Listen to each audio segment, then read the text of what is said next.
All right, we're back here on Radio Row inside the Mall of America, and now joining us is former Philadelphia Eagle. I'm telling you, I could just see it in the look in his eyes. He wants to play in this one coming up on Sunday, and that's Chad Lewis. Chad, how are you? Yo, what's up, Zach? Right? It's time.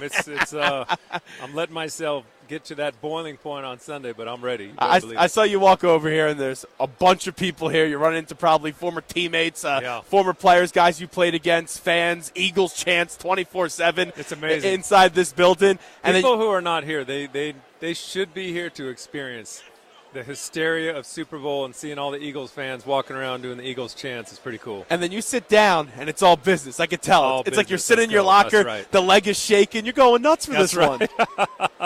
My leg always shakes. I'm grateful for it because it just keeps me going.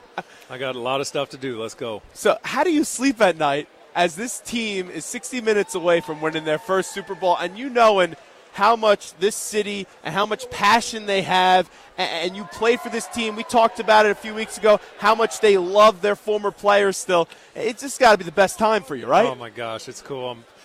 Doug Peterson's a former teammate of mine, and I'm so happy for him that he's got the Eagles on the precipice.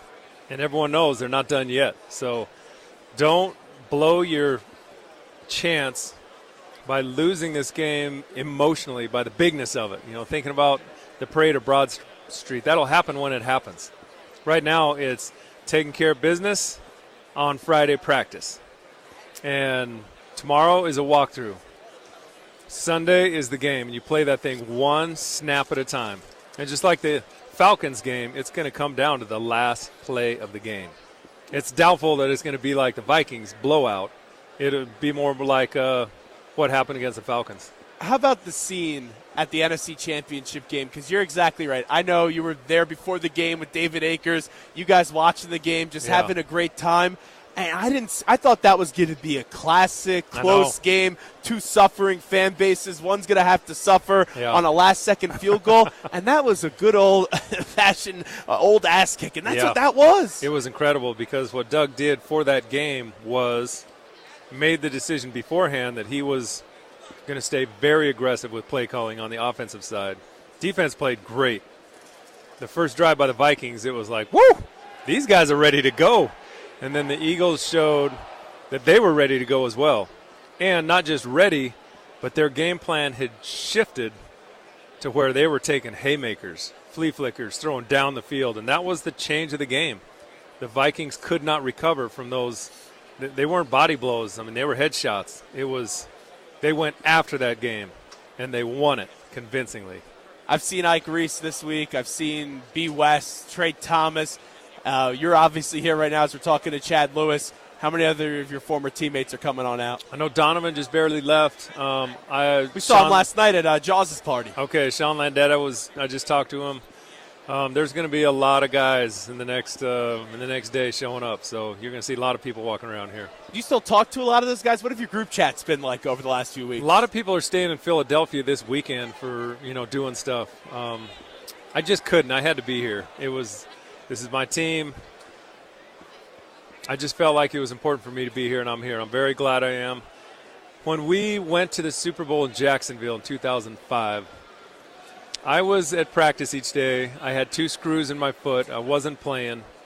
So maybe I'm exercising some demons. I'm going to come here and watch the Eagles win the Super Bowl, and everything's going to be worth it. Do you picture it at night when you've been sleeping this week or getting ready to go to bed? Do you picture them having that Lombardi? It was yesterday that I thought, this is going to be really cool. When we take that Lombardi trophy down Broad Street, it's going to be really cool, and it's time. So I feel good about that.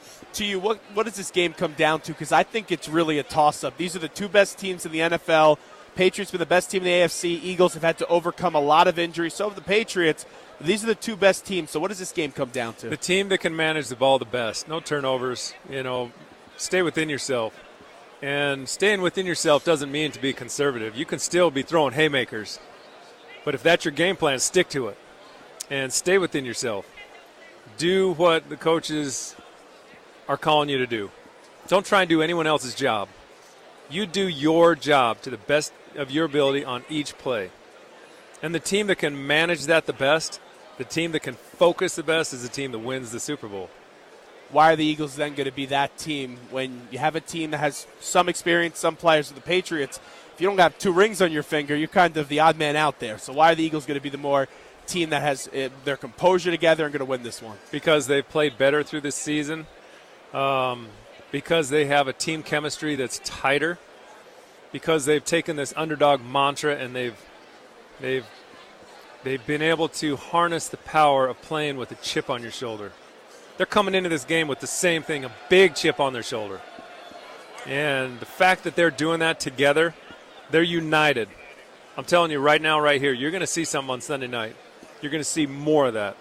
And there's a lot of power in that. And I cannot wait to see it happen. Last one before we let Chad Lewis run, the former Philadelphia Eagle. You know Doug very well, like you were saying earlier. Doug was someone over the summer, no chance, not going to be a successful coach. How do you learn on the job in the National Football League as a head coach?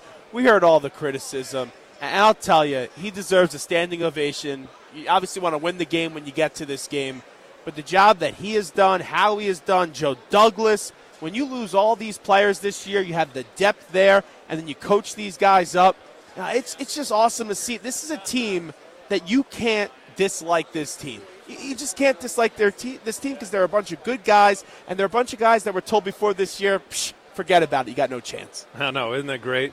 I love it. If you talk to Brett Favre, if you talk to Andy Reid, if you talk to anywhere that Doug has been, they will tell you that he has some head coach in his DNA. I could see it as a teammate years ago, his temperament, his knowledge of the game, his ability to connect with all of his teammates.